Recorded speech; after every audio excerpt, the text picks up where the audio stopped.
Hello दोस्तों, LV classes की इस नई वीडियो में आप सभी का स्वागत है।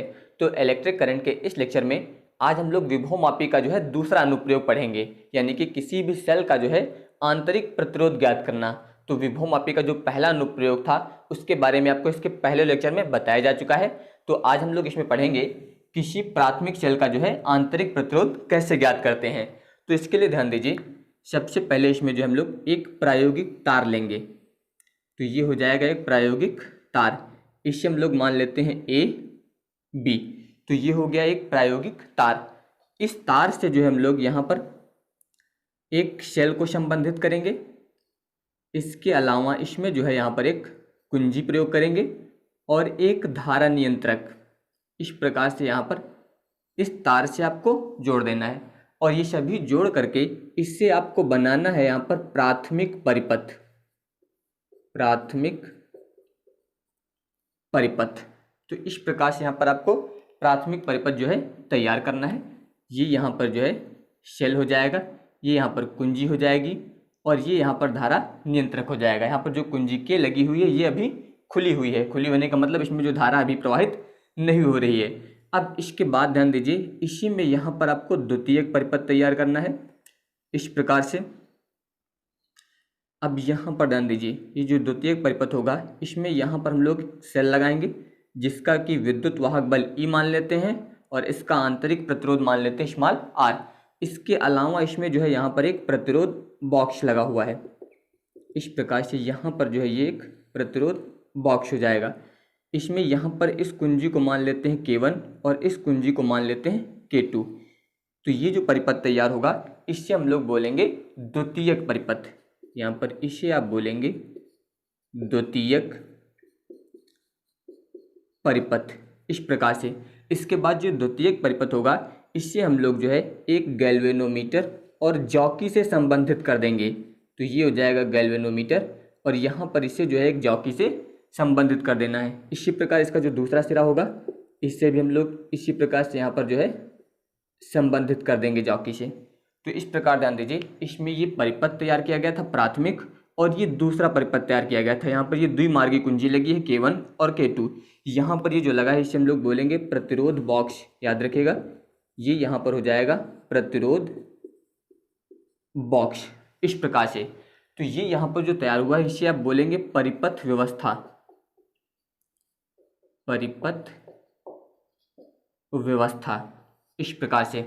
तो अगर आप परिपथ व्यवस्था लिखना चाहते हैं तो आप इसे कहीं पर नोट कर सकते हैं। याद रखिएगा, आपको पॉइंट वाइज नोट करना है। सबसे पहले आप इसमें बताएंगे कि सर्वप्रथम प्रायोगिक तार AB के साथ हम लोग एक सेल, एक कुंजी और धारा नियंत्रक को संबंधित करके प्राथमिक परिपथ तैयार करते हैं। इतना लिखना है। उसके बाद अगले पॉइंट में आप बताएंगे यहाँ पर कि द्वितीयक परिपथ में एक द्विमार्गी कुंजी K1 व K2 के साथ यहाँ पर हम लोग एक विद्युत वाहक बल E और आंतरिक प्रतिरोध R की एक सेल को, इसके अलावा एक प्रतिरोध बॉक्स को संबंधित करते हैं। इतना बताना है। इसके बाद आप इसमें बताएंगे अगला पॉइंट कि चित्र की भांति द्वितीयक परिपथ से हम लोग यहाँ पर एक गैल्वेनोमीटर और जॉकी को यहाँ पर संबंधित करते हैं। इस प्रकार से आप यहाँ पर परिपथ व्यवस्था लिखेंगे। अब इसके बाद ध्यान दीजिए प्रयोग विधि, यानी कि किस प्रकार से आपको इसे यूज करना है।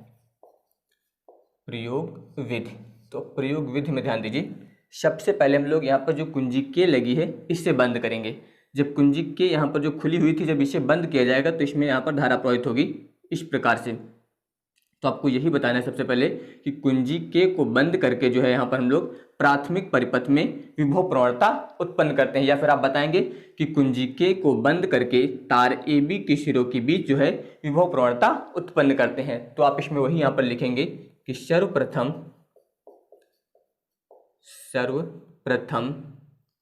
कुंजी के को बंद करके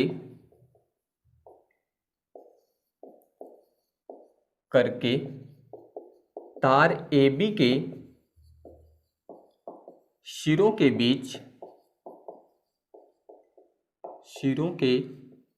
बीच विभव प्रवणता उत्पन्न करते हैं। विभव प्रवणता उत्पन्न करते हैं। इस प्रकार से आप इतना बताएंगे पहले। इसके बाद ध्यान दीजिए, दोबारा में यहाँ पर आपको क्या करना है, ये जो कुंजी K1 है इससे आप बंद करेंगे और यहाँ पर कुंजी K2 जो है इससे आप खुली रखेंगे। तो इसमें जो कुंजी K1 है सबसे पहले आपको इसे बंद करना है और इसे बंद करके यहाँ पर जॉकी की सहायता से जो है इस तार AB पर आपको अविक्षेप स्थिति प्राप्त करनी है। अविक्षेप स्थिति यानी कि जिस समय इस गैल्वेनोमीटर में कोई विक्षेप उत्पन्न ना हो। तो हम लोग मान लेते हैं कि इस तार AB पर जो अविक्षेप स्थिति प्राप्त हो रही है वो बिंदु P1 पर प्राप्त हो रही है। तो वही आप बताएंगे कि कुंजी K1 को जो है बंद करके जॉकी की सहायता से अविक्षेप स्थिति P1 प्राप्त करते हैं। तो यही यहाँ पर लिखना है आपको कि अब कुंजी बंद करके जॉकी की सहायता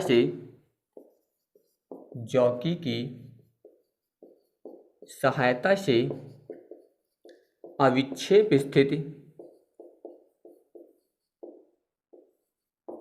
P1 प्राप्त करते हैं। तो यहाँ पर अविक्षेप स्थिति प्राप्त हुई है P1। तो यहाँ पर अगर हम लोग मान लें कि यदि AP1 यानी कि इस बिंदु A से लेके P1 तक की जो दूरी यानी कि जो लंबाई है उसको मान लेते हैं L1। तो अगर यहाँ पर AP1 की लंबाई जो है L1 है, तो अगर यहाँ पर हम लोग विद्युत वाहक बल ज्ञात करें तो E बराबर आ जाएगा यहाँ पर K L1। K यहाँ पर जो है विभव प्रवणता होगी, याद रखिएगा K क्या है यहाँ पर विभव प्रवणता। E यहाँ पर इस सेल का विद्युत वाहक बल हो जाएगा। इसको यहाँ पर मान लेते हैं समीकरण 1। अब इसके बाद दोबारा में हम लोग यहाँ पर कुंजी K2 को बंद करेंगे और इस प्रतिरोध बॉक्स से एक उचित प्रतिरोध निकाल कर जो है यहाँ पर अविक्षेप स्थिति हम लोग प्राप्त करेंगे P2 की बार। दोबारा में याद रखिएगा कुंजी K2 को बंद करना है और प्रतिरोध बॉक्स से जो है एक उचित प्रतिरोध निकाल कर अविक्षेप स्थिति यहाँ पर हम लोग P2 प्राप्त करेंगे। तो वही यहाँ पर आपको लिखना है। आप इसमें लिखेंगे यहाँ पर कि अब कुंजी K2 को बंद करके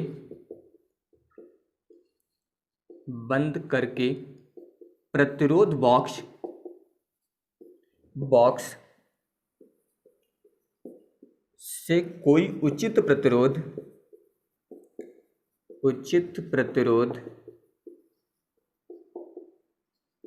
R निकाल कर अविक्षेप स्थिति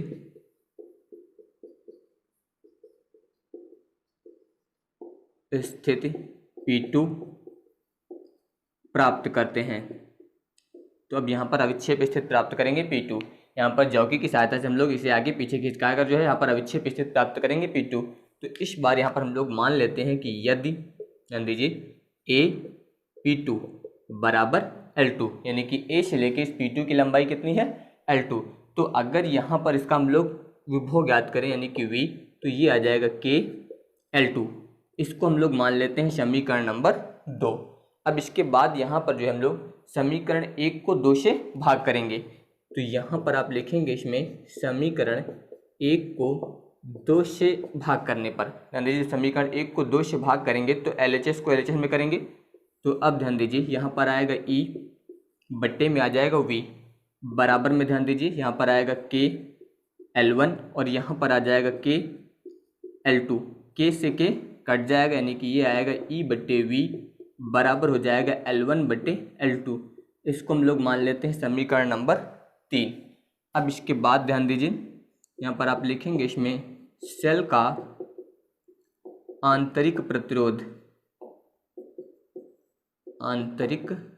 प्रतिरोध इसका सूत्र होता है R बराबर कैपिटल R E बट्टे V -1। तो यहाँ पर ध्यान दीजिए E बाई V दिया गया है, इसका मान हम लोग यहाँ से रखेंगे। तो अब ध्यान दीजिए फिर ये आ जाएगा R बराबर कैपिटल R और यहाँ पर जब मान रखेंगे तो इसकी जगह पे आएगा L1 बट्टे L2 -1। तो ये यहाँ पर जो है आंतरिक प्रतिरोध हो जाएगा।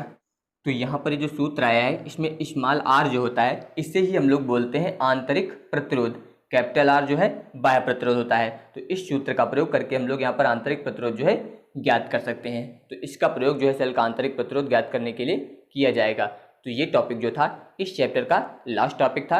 अब नेक्स्ट वीडियो में अगला चैप्टर यहाँ पर स्टार्ट किया जाएगा। तो अगर आपने अभी तक हमारे चैनल को सब्सक्राइब नहीं किया है तो चैनल को जरूर सब्सक्राइब कर लीजिए, क्योंकि हमारे चैनल पर फिजिक्स और मैथ के वीडियो जो है डेली प्रोवाइड किए जाते हैं। तो अगर आप सभी को ये वीडियो पसंद आया हो तो इस वीडियो को लाइक, शेयर और चैनल को सब्सक्राइब जरूर कीजिएगा। धन्यवाद।